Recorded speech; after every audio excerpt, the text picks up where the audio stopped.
Many still wish to speak of engagement without acknowledging the plain reality of the threat Communist Cuba poses to the United States, the world at large, and again, most importantly, to the Cuban people themselves. They yearn for freedom, and they're not free. Today, too many people in the free world do not understand the reality of life in Communist Cuba. In Cuba today, political and economic freedoms do not exist. The Communist Party rules through violence and fear and attempts to control not just the economy, but all elements of society.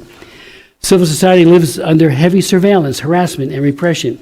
It criminalizes all forms of dissent. It restricts what kind of jobs Cubans can take. It prohibits free movement to and from the island. It is also a Tier 3 country, designated so by the President of the United States and through the Secretary of State and the TIP advisor because of its egregious violations of both sex and labor trafficking. Today in Cuba, nearly 1,000 innocents are imprisoned for the offense of thinking differently from the official Communist Party line. In Cuba, there is no private sector. It doesn't exist. The security state ultimately controls all forms of activity on the island. Every dollar spent by a tourist ultimately benefits the dictatorship.